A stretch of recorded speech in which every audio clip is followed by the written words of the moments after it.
Honorables députés, maire de Keur Madiabel, honorable au Conseil des collectivités territoriales, monsieur le directeur de la formation et de la communication du ministère de l'Éducation, monsieur le directeur de l'INEAD, monsieur le maire, monsieur le secrétaire général du conseil départemental, monsieur le chef d'établissement, monsieur le directeur d'école, monsieur le partenaire technique et financier, autorités religieuses, notamment l'imam et le curé, monsieur le président de l'union départementale des parents d'élèves, messieurs les membres du comité de pilotage de cette importante cérémonie, monsieur le représentant des parrains, mesdames les enseignantes, messieurs les enseignants, messieurs les récipiendaires, mesdemoiselles et messieurs les récipiendaires, chers invités, messieurs de la presse, mesdames et messieurs de la presse, je voudrais, à l'entame de mon propos, à ma qualité de délégué du président de la République et représentant de chacun des ministres, de par l'habilitation générale et permanente consacrée par un acte réglementaire, féliciter M. Baba Thiam, inspecteur de l'éducation et de la formation de Nioro-du-Rip.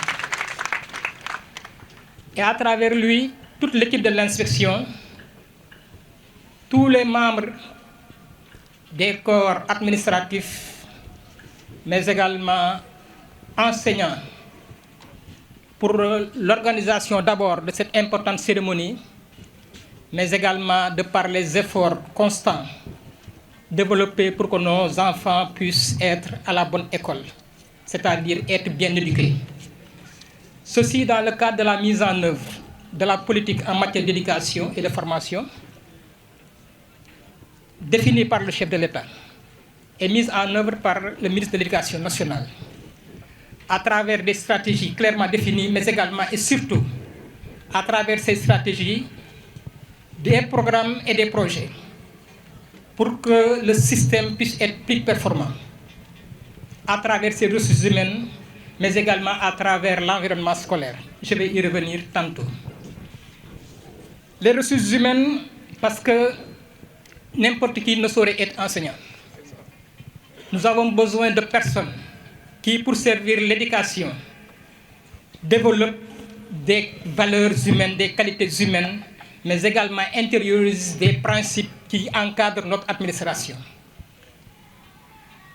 Qualités et valeurs qui sont surtout orientées vers l'exemplarité du comportement.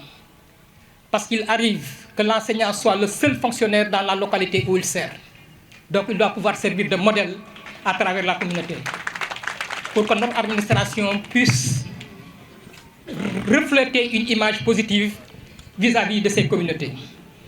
Mais également en termes de disponibilité, nous avons besoin d'enseignants qui occupent leur salle de classe, mais également qui soient courtois vis-à-vis des autres partenaires, que ce soit les parents d'élèves ou autres partenaires qui accompagnent notre système éducatif. Nous avons besoin par rapport également à ces valeurs et qualités. Nous avons besoin que les enseignantes et enseignants également intériorisent les principes qui encadrent notre administration, de par ses caractères impersonnels, de par ses caractères de neutralité, de par son caractère d'équité. Si dans votre salle de classe,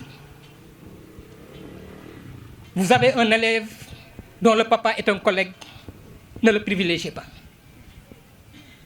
Considérez-le comme un élève comme tous les autres qui sont dans la salle de classe.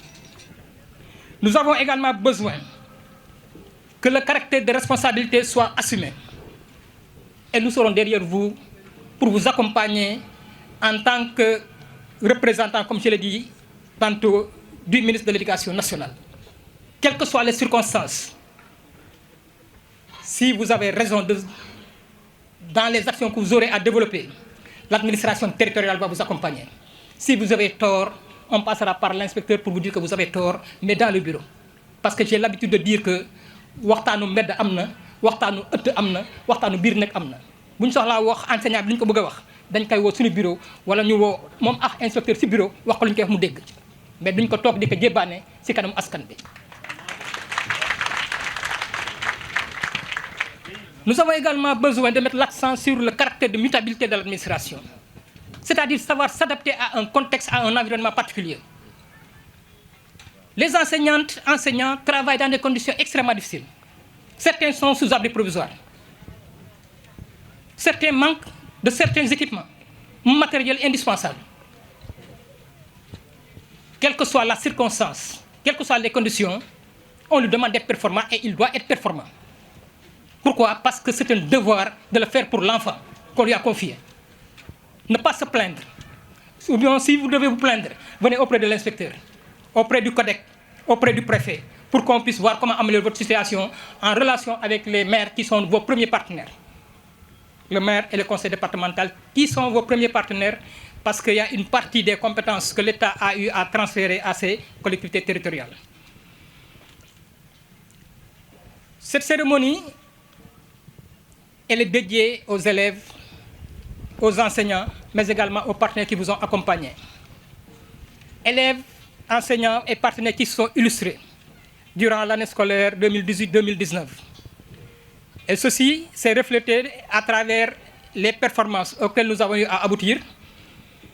Parce que je suis ici depuis 3 mois, j'ai été installé le 28 octobre 2019 et j'ai eu à apprécier le travail formidable que développe l'équipe de l'inspection de l'éducation et de la formation, mais également le dévouement des enseignants dans ce département, et qui sont très responsables, je le dis,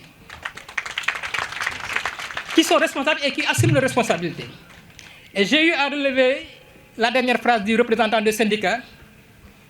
Il s'engage, pour qu'est-ce qu'il a dit? Il s'engage, nous nous engageons à bâtir ensemble une école de qualité. C'est extrêmement important. Parce que moi, je crois à la notion d'équipe. Chacun a un rôle à jouer. Et le partenaire social ne doit pas être considéré et n'est pas considéré comme un ennemi. C'est un partenaire, un élément incontournable qui est dans le dispositif, au même titre que le personnel administratif, au même titre que le personnel enseignant. Parce qu'ils sont là pour leur corporation, brièvement.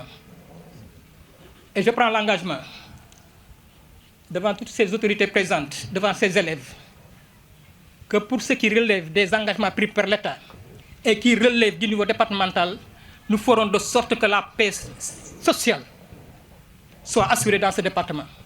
Aucun retard de salaire, aucun retard de paiement d'indemnité, si ça relève de nos responsabilités.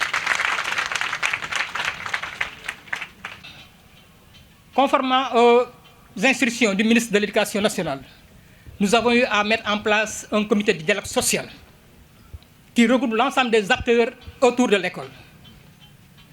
Et j'ai eu également à apprécier le discours du président de l'Union des parents d'élèves qui a lancé un appel au secours parce que l'école sénégalaise risque d'être gangrénée par des grèves cycliques. Et j'ose croire que sur la base de négociations franches, que nous aurons à dépasser ce cap pour qu'on ait une école de qualité. L'objectif étant de rendre l'école attractive. Comment rendre notre école attractive? C'est ça le défi qui interpelle chaque acteur. Et je voudrais lancer un appel également aux collectivités territoriales, le conseil départemental et l'ensemble des présidents d'exécutifs locaux, pour mieux accompagner l'école, notamment l'éducation de base pour qu'on mette le focus sur ça. L'un des parents pauvres du système éducatif, c'est... Nous avons besoin d'avoir des enfants qui, dès le jeune âge, puissent intégrer les réflexes qu'il faut. Et j'ai eu à apprécier le comportement de certaines enseignantes. J'ai eu à les voir récupérer les sachets qui ont eu à servir d'eau de boisson. C'est extrêmement important. C'est important de donner ces types d'exemples à nos enfants. Comme quoi on ne doit pas tout jeter n'importe où. Éduquer un enfant ne signifie pas seulement lui donner le savoir de calcul pour pouvoir calculer, lire le français, mais on doit également l'amener à avoir les comportements appropriés pour devenir un citoyen modèle. Et c'est ce que nous attendons de chaque enseignante, de chaque enseignant. Donc, au nom de M. Mamadou Talla, ministre de l'Éducation nationale, je déclare ouverte la cérémonie dédiée donc à la fête de l'excellence dans le département de Nioro. Je vous remercie de votre aimable attention.